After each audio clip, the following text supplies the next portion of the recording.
자, 코스피 지수입니다. 코스피 지수 이렇게 보시는 것처럼요. 이걸 넘지는 못했어요. 그러니까 제가 계속 좀 확인 좀 하자고 얘기하는 부분이 이런 거거든요. 결국에 지수가 떨어지거나 그런 건 아니에요. 어제부터 회복세긴 한데, 그러니까 문제는 이게 저항으로 작용을 하다 보니까 급락했던 부분이요. 저항으로 작용하다 보니까 단기적으로 호가 공백이 있기 때문에 여기까지는 쉽게 올라왔지만은 이 선을 뛰어넘지 못하면은 하락할 수 있어요. 그래서 오히려 확인이 필요하다는 거예요, 지금요. 어떤 확인? 치고 가줘야지 돼요. 이 매물을 소화하고 치고 가주는 흐름이 확인이 되지 않는다면 사실상 아직 위기를 벗어난 것은 아니다, 시장이. 좀 지켜봐야 될 부분이 많다. 그렇게 판단을 해야 됩니다. 그래서 오늘 추가적으로 더 못 오르고 있는 이유는 어떻게 보면은 단순해요. 어, 이 에너지가 부족한 거죠. 돌파할 에너지가 부족하다. 이 지금까지는 어찌어찌 회복을 했는데 이슈, 여러 가지 뭐 글로벌 뭐 나스닥 반등 이슈도 있었고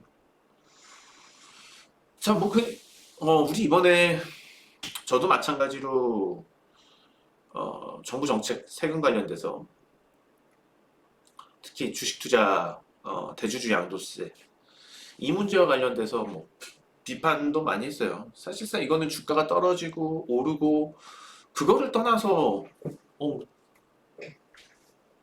마음에 들지 않는 정책이에요. 어, 왜 주식 투자하는 사람들이 어, 대우를 받아야지 되는데 오히려 뭐 주식 투자를 많이 해서 뭐 주식 투자로 수익을 많이 내고 그러면은 소득세도 깎아주고 그럴 필요가 있다고 봐요. 저는 있는 다른 세금도 주식 투자를 많이 하면은 오히려 감세해 주는 게 이 자본주의 시장의 장기적인 발전에는 그게 오히려 옳다고 보거든요. 근데 이거는 오히려 주식 투자를 하는 사람들한테서 특히 주식 시장을 떠받쳐 줄 수 있는 그런 자금력들에 대해서 제한을 걸겠다는 거잖아요. 그러니까 차라리 뭐 그것도 한도를 정해놓고 종목을 한 종목에 5억도 아니고 오히려 뭐 뭐 모든 종목에 대해서 뭐 몇백억으로 한다든지 한 종목 그리고 이제 장기 보유에 대한 어떤 인센티브도 줘서 뭐 6개월 이상 보유를 하면은 면제를 해준다든지 1년 이상 보유를 하면은 뭐 단계대로 면제를 깎아준다든지 누진 적용을 해서 그러니까 그런 식으로 장기 투자를 유도하고 시장이 안정판 역할을 해줘야지 오히려 이거는 수익 좀 나면 팔게 만드는 거잖아요. 못 들고 있게 만드는 거잖아요. 주식을 진득하게 이게 미친 정책이죠. 그러니까는 참 의심스러운 게 과연 뇌구조가 어떻게 생겼는지를 뜯어보고 싶어요. 처음에 그 발상을 한 어디서 발상이 나왔는지 좀 답답해요. 만약에 그냥 초등학교 한 2, 3학년 되는 애들을 경제학 요즘 애들 뭐 습득력이 빨라요. 예전하고 달라요. 초등학교 한 6학년 되면은 고등학교 거 거의 떼요. 애들이 머리가 그렇게 빨라서. 태치동 애들 다 그렇게 해요. 초등학교 6학년이면은 고등학교 거 웬만큼 뗍니다. 수학. 오히려 초등학교 한 2, 3학년 되는 애들 기초 경제학 우리 뭐 미시경제 거시경제 그거 한 뭐 방학 기간 동안 가르쳐 준 다음에 차라리 걔네들한테 이 정책이 옳느냐라고 물어봤을 때 어떻게 답을 할까요? 그러니까 참 그런 어떻게 이런 것들을 보면은 진짜 수준이 초딩만도 못한 수준의 정책들이 나올 때가 있어요. 대표적인 게 지금 대주주 5억 과세 5억 10억이니 50억이니 다 이거는 좀 맞지 않는 정책이다. 근데 이제 주식시장에 그게 얼만큼 영향이 되겠느냐. 이미 과거 문재인 정권 때 벌써 얘기이기 때문에요. 그거는 주식시장의 레벨을 다운시키는데 벌써 다 반영이 되어 있던 부분이고요. 뭐, 지난번에 이제 뭐 같이 보셨지만은 윤석열 정부에서 이거를 올렸었잖아요. 그거는 뭐 5억에서 증액을 했었다고 하더라도 크게 뭐 시장이 그것 때문에 오르거나 그러지도 않았었단 말이에요. 지금 나스닥을 보시면은 고점 이후에 급락을 했었고 고점 이후에 똑같이 급락을 했고 어제 반등이에요. 코스피를 보시면은요. 물론 그 영향 때문에 추가적으로 더 하락했던 게 분명히 있겠죠. 그 이번에 상법 개정안 때문에. 근데 보시면 뭐 나스닥하고 크게 다르지 않게 흐름이 전개가 됐잖아요. 그러니까 결과적으로 한국 주식시장이 물론 이제 욕은 나오지만 그럼에도 불구하고 크게 이제 그것 때문에 시장이 못 간다 그건 아니다는 겁니다. 오늘은 또 시장이 종목들이 너무 다 올라 버리니까 변별력이 없어요. 그 중에서 뭐 눈에 들어오는 한 종목을 본다면은 대한조선 이번에 2차 전지 관련주들 뭐 실적 얘기가 나오면서 급등을 했고 그 다음에 신규 상장한 대한조선이 어제 폭락을 했었습니다. 어제 폭락을 했다가 오늘 다시 자리를 잡고 있는데 요 추세가 보통 3일, 5일 그렇거든요. 신규 상장하고 3일, 5일 이후에 다시 장악을 하면은 그러니까 예를 들어서 가격이 한 9만 6천 원, 7천 원 그 수준까지 올라와 준다면 이거는 사는 게 좋아요. 매수 신호라고 보는 게 좋아요. 지금 아직까지 뭐 밸류에이션 평가가 명확치가 않기 때문에 기업 공개가 이제된 거잖아요. 좀 더 지켜볼 필요는 있습니다. 그렇지만은 뭐 오늘 이런 반등이 나온다는 점은 물론 조선업종이 다 좋긴 합니다.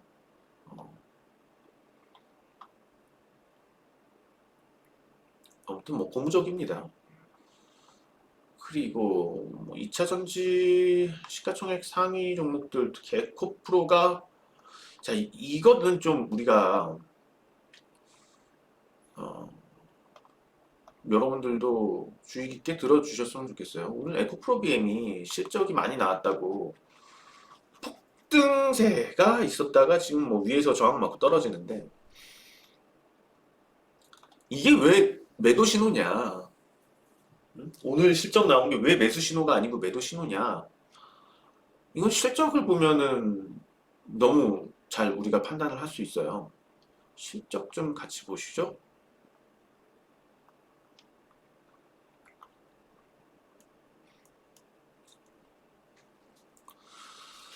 자, 2분기 실적이 영업이익이 잘 나왔다는 건데 2분기 영업이익이 잘 나왔다고 해서 적자를 면하냐? 그게 아니라는 거죠. 적자를 면하지 못했어요.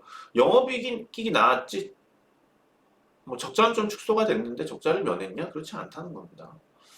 자, 우리 23년도에 영업이익 1,560억 원 나왔을 때 순이익은 적자였어요. 그 다음에 이제 뭐 올해 흑자 전환이 영업이익도 작년에는 적자였는데 올해 영업이익은 흑자로 돌아서긴 하는데 그럼에도 불구하고 적자고 자 좋다 이거예요. 뭐 아무튼 어찌어찌해서 내년에 순이익이 흑자 전환을 한다고 치자고요. 내년에 지금 이제 에코프로비엔 같은 경우가 흑자 전환이 너무 늦었다는 게 문제예요. 그러니까 이미 수익이 폭발적으로 나고 했을 게 23년도에 폭발적으로 순이익이 다 나고 했었어야지 되는데 이거는 좀 너무 타이밍이 늦었다고 보시면은 딱 맞을 것 같아요. 더도 덜도 아니고 딱 맞을 것 같습니다.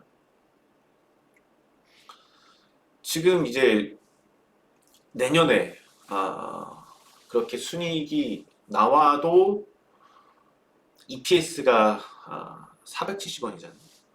근데 만약에 여기서 좀 더 실적이 개선이 됐다. 그래서 영업이익이 2,600억이 나오고 순이익이 1,600억이 나왔다. 그 치자고요. 1,600억 정도의 순이익이 나왔다. 그랬을 경우에 EPS가 한 1,500원 돼요. 1,400원, 500원 될 겁니다. 자, 그러면 지금 주가가 얼마죠? 이거는 뭐 그렇게 된다는 게 아니고 이상적일 때를 얘기를 한 거고요.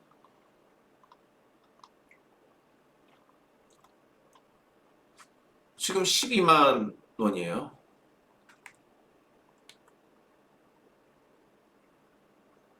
근데 여기서 PER 1,400원, 1,500원, 1,450원이라고 놓자고요. 계산을 했을 때 82배의 PER이 나옵니다. PER이 82배예요. 지금 제가 얘기 드린 거는 정말 잘 돌아갔을 때 진짜 더 이상 뭐 구조조정도 잘 돼 있고, 뭐 비용 나갈 것도 따로 없고, 갑자기 영업이익도 또 폭발적으로 늘어나고, 그리고 순이익도 뭐 세금 빠지는 거 말고는 특별하게 빠질 게 없고, 그러니까 아주 이상적으로 향후 뭐 3년 이내에 가장 좋을 수 있는, 아주 이상적으로 좋을 수 있는 실적을 반영을 했을 때 PER이 82배라는 거예요. 자, 근데 여기서 우리가 생각을 해보자고요.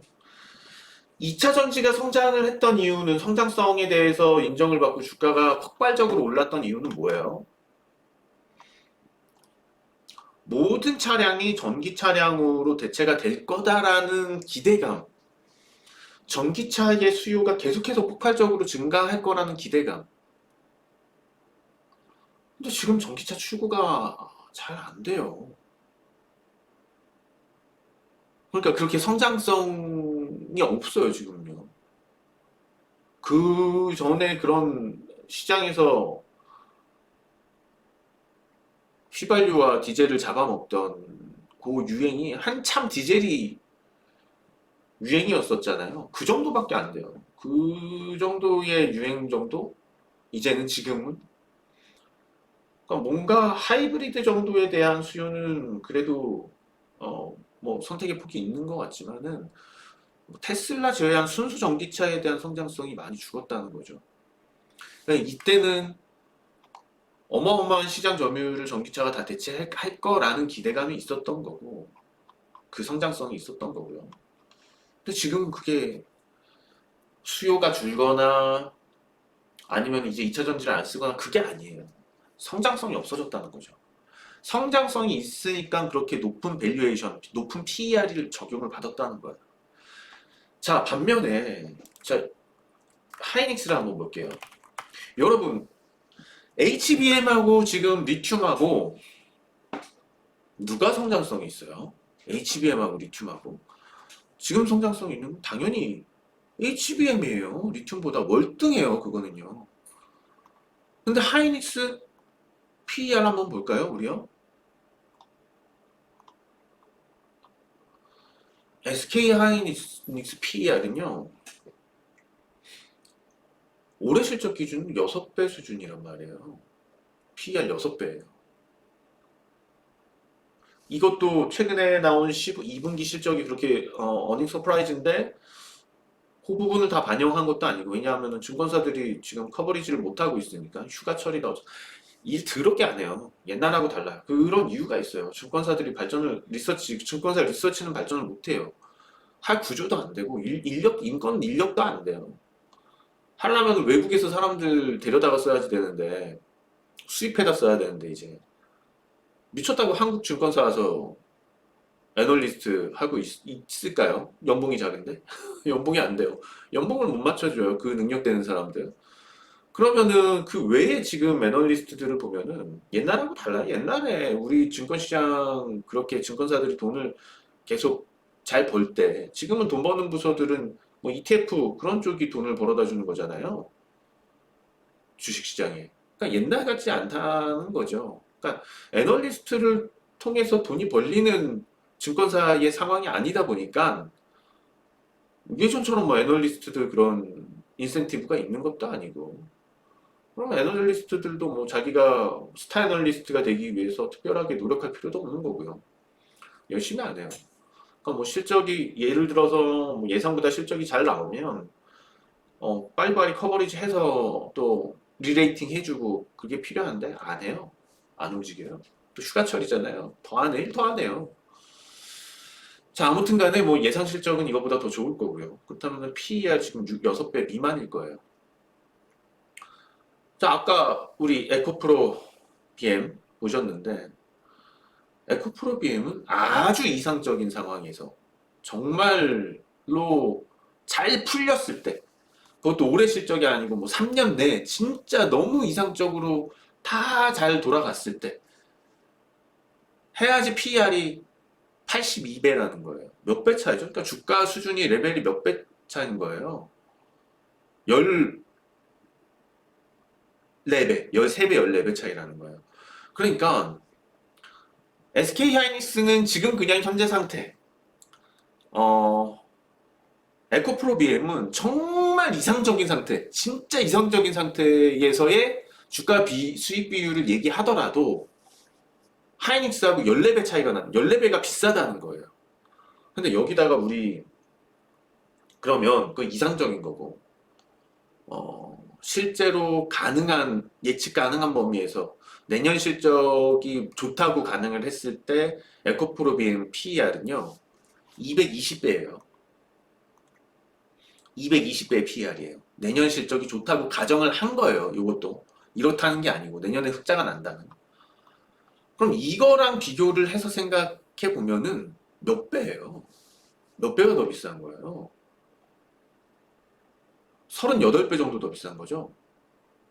근데 여기서 우리 성장성이라는 걸 또 빼놨죠. HBM이 월등하게 리튬보다 지금 성장성이 높다는 거예요. 이거는 뭐 몇 곡절 높다고 볼 수도 있을 거예요. 그러면 거의 지금 하이닉스하고 에코프로 BM은요, 주가 격차가 50배 이상 나는 거예요. 누가 50배 더 비싼 거다, 지금? 주가가? 에코프로 BM. 에코프로 BM이 주가가 50배가 더 비싸다는 거예요. 그러면 단순히 2분기 영업이익이 얼마 나왔다고 그래서 이것 때문에 매수를 하는 건 어떻게 보면 아주 안 좋은 수인 거죠. 지금 다른 2차 전지 종목도 비슷한 거예요, 다. 그러면은 다시 얘기를 하면은 에코프로 BM이 이런 뉴스들이 나왔을 땐 매수하는 게 좋을까요? 보유한 사람들이 매도하는 게 좋을까요? 보유한 사람들이 매도하는 게 당연히 좋죠. 그게 훨씬 더 좋은 전략인 거예요. 이해가 쉽게 되시죠? 이렇게 들으시니까. 주식이 쉬워집니다. 이런 얘기들을 들어요. 이런 강의, 지금은 강의라고 하는 게 맞겠죠. 우리가 그래서 투자를 이런 단기적으로는 뭐 실적 뉴스가 나오면서 에코프로 BM이 10% 올라가고 있고 뭐 그럴 수는 있지만은 중장기적으로 봤을 때는 명확하게 주가의 경로는 달라집니다. SK하이닉스는 이번에 어떤 뉴스들로 인해서 오히려 단기적으로는 하락했지만 펀더멘탈적인 상황들이 다시 반영이 되고 한다면 당연히 주가가 장기적으로는 올라가겠죠. 몇 실질적인 주가 격차가 50배가 넘는다는 거예요, 지금. 에코프로 BM이 하이닉스에 비해서 50배가 더 비싸다는 거예요. 그럼 왜 SK 하이닉스를 사야지 에코프로 BM을 사요, 지금요? 당연히 SK 하이닉스를 사는 게 맞다는 거예요. 갈수록 에코프로 BM에 있던 물량들이 빠지면 SK 하이닉스나 삼성전자, 반도체 쪽으로 당연히 들어갈 거라고 생각을 합니다.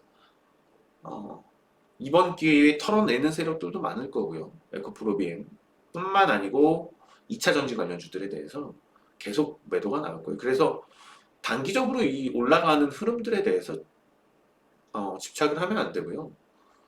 우리가 답을 알 수 있는 거는 사실상 장기적인 시각이다. 단기적인 시각으로서 답을 알 수 있는 건 너무 한정적이고 지나치게 한계가 있다는 겁니다. 이 부분을 반드시 꼭 기억을 하셔야 됩니다. 자, 이제 우리 포트폴리오 종목들 한번 챙겨보죠.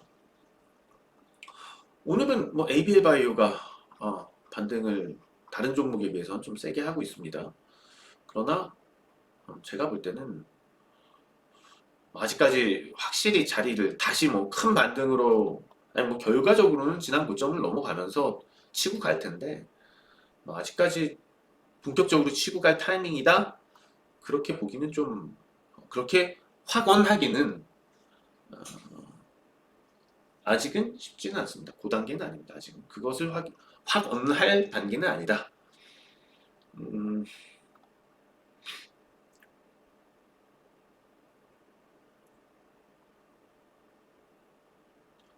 하나오션이 엄청 강한 거죠, 진짜. 그쵸?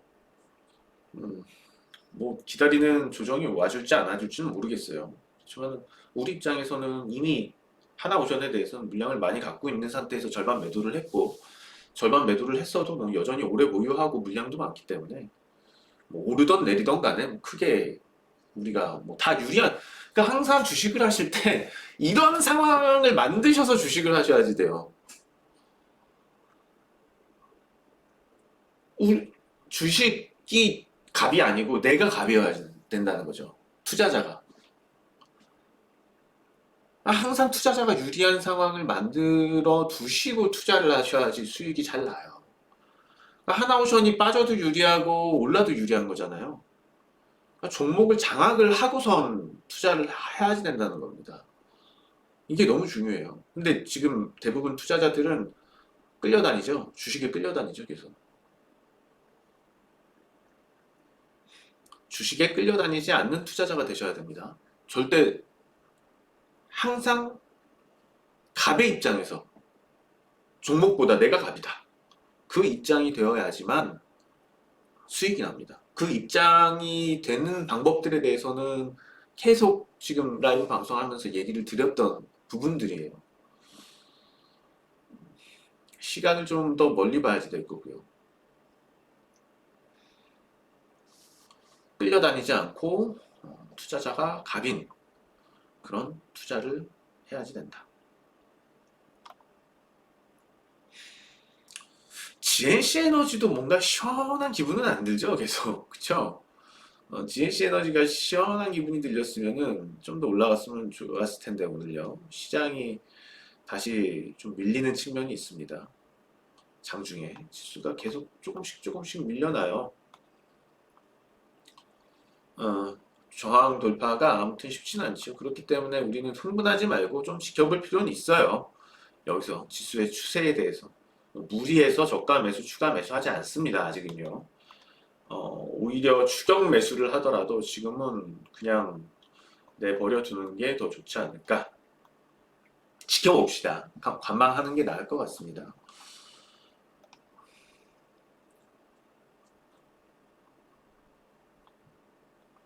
속보가 나왔어요.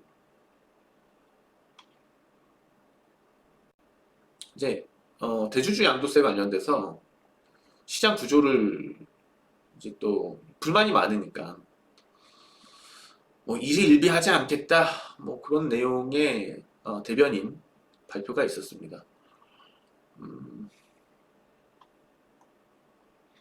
근데 일부 언론들에서 재검토 얘기들이 있었고 그것 때문에 뭐 시장이 반등을 했었는데 하루 이틀 흐름 때문에 정책을 바꿀 수는 없다라는 답을 내놨어요. 이거는 맞는 말이죠. 그러니까 아까 얘기했듯이 요 정책이 잘못된 정책인 거지. 정부에서 그거를 이렇게 한다 그랬다가 또 주식 투자자들이 뭐 반대한다라고 해서 확 바꿔버리고 그럼 정부의 모든 정책들에 대한 신뢰도가 떨어지기 때문에 오히려 그거는 주식 시장에 장기적으로 더 안 좋은 상태가 되는 거죠.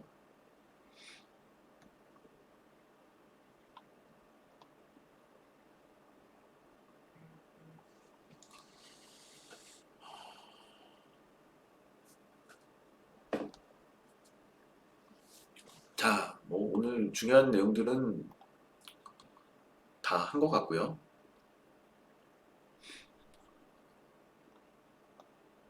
오늘 뭐 시간이 금방 갔네요. 이런저런 얘기를 하다 보니까. 뭐 어쨌든 대통령실에서 정책 변화 없다라고 얘기를 한 게 저는 더 주식시장에 나은 것 같아요. 왜냐하면 실망감이라는 게 있거든요, 시장에.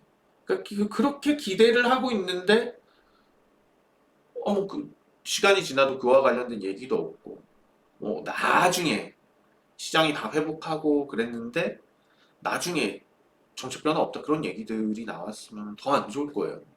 근데 저는 오히려 지금 이런 얘기를 나온 게 훨씬 잘 됐다고 생각이 들어요. 그렇기 때문에 여러분들도 이 뉴스와 관련돼서는 시장에서 영향이 이제는 없다, 크게 없겠다. 오늘 이런 대변인 발표가 있었는데 거기서 이제 끝이라고 생각을 하면 될 것 같습니다. 그러면은 이제는 필요한 거는 주식시장의 힘이겠죠. SK 하이닉스 같은 종목들, 그런 종목들이 잘 올라줘야지 될 겁니다, 이제는. 그리고 삼성전자도 파운드리 관련돼서 좀 더 이슈화될 부분들이 생겨나야지 될 것 같아요. 우선 저는 그럼에도 불구하고 당연히 삼성전자보다는 SK 하이닉스가 지금은 우월한 모멘텀을 안고 있다고 보여지고요. 삼성전자는 삼성전자 옵션이 나오네. 삼성전자는 파운드리 쪽에서 이슈가 좀 잘 터져 나와야 될 것 같아요. 이미 뭐 얘기 드렸지만은 갤럭시 신제품에 대해서 가격을 안 올렸었잖아요. 뭐 불보듯 뻔한 거였어요. 갤럭시 폰에 대해서 가격을 올리지 않는 상태에서 고사양을 만들었단 말이죠. 연구 개발비도 많이 들어갔을 같고 그랬을 텐데. 근데 지금 화웨이부터 해서 애플 뭐 이런 데 시장 점유율 뺏어야지 되는 거잖아요. 삼성전자가. 중국에서 좀 약간 중국 사람들도 가오라 그러죠. 뭔가 있어 보이는 그런 걸로 뭐 한국보다도 훨씬 심하단 말이에요, 중국이. 그래서 중국에서는 아이폰 뭐 가짜 아이폰부터 해서 짝퉁이라 그러죠. 아이폰이 잘 팔리죠. 갤럭시 쓸 바에야 화웨이 쓰겠죠, 그쵸? 이 기술력이 중국 기술력은 이미 다 따라왔어요. 다른 거 해야지 돼요, 삼성이. 삼성 제발 다른 핸드폰도 뭐 좀 아쉽긴 하지만 LG가 잘 포기한 것 같기는 해요. 지금 와서 돌아보면은 아쉽긴 해요.